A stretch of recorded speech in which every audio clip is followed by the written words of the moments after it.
সুউচ্চ হিমালয় অঞ্চলত অনন্য আৰু ৰহস্যময় সম্পদ ৰূপে পৰিগণিত হৈছে এবিধ বিশেষ প্ৰজাতিৰ মাছৰুম, যাৰ মূল্য শুনিলে আপুনি হয়তো আচম্বিত হ'ব। নমস্কাৰ, মই অৰ্চনা দাস। আপোনালোকে চাই আছে গণসংযোগ। তিব্বতৰ তিব্বতী মালভূমি আৰু ভূটান, ভাৰত আৰু নেপালৰ হিমালয় অঞ্চলত ৩৫০০ মিটাৰ উচ্চতাৰ ঘাঁহনিত গজি উঠা এবিধ বিৰল আৰু বহুমূলীয়া মাছৰুমৰ নাম হ'ল ইয়াৰছাগুম্বা, যাক হিমালয়ান ভাইগ্ৰা বা হিমালয়ান গোল্ড বুলিও কোৱা হয়। মনোমোহা প্ৰাকৃতিক প্ৰক্ৰিয়াৰ মাজেৰে গঠন হয় এই ইয়াৰছাগুম্বা। ই জন্ম হয় যেতিয়া কোনো পৰজীৱী ভেঁকুৰৰ বীজাণুৱে ভূত মহৰ পলুক সংক্ৰমিত কৰে।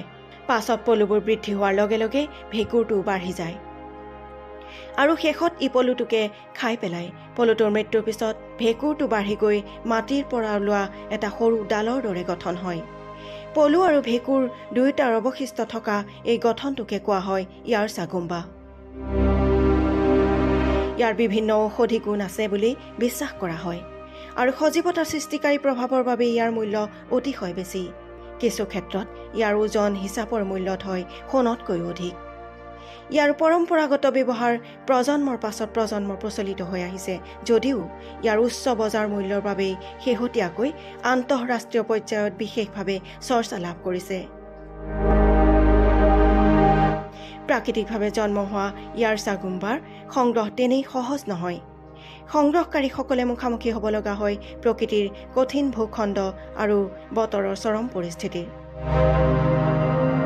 অতি সম্প্ৰতি বহু দেশত ইয়াৰছাগুম্বাৰ চাহিদা বৃদ্ধি পোৱাৰ লগে লগে ইয়াৰ পৰিৱেশ সংৰক্ষণৰ প্ৰচেষ্টা আৰু অৰ্থনৈতিক দিশটোৰ মাজত ভাৰসাম্য ৰক্ষা কৰাটো অতি প্ৰয়োজনীয় হৈ পৰিছে।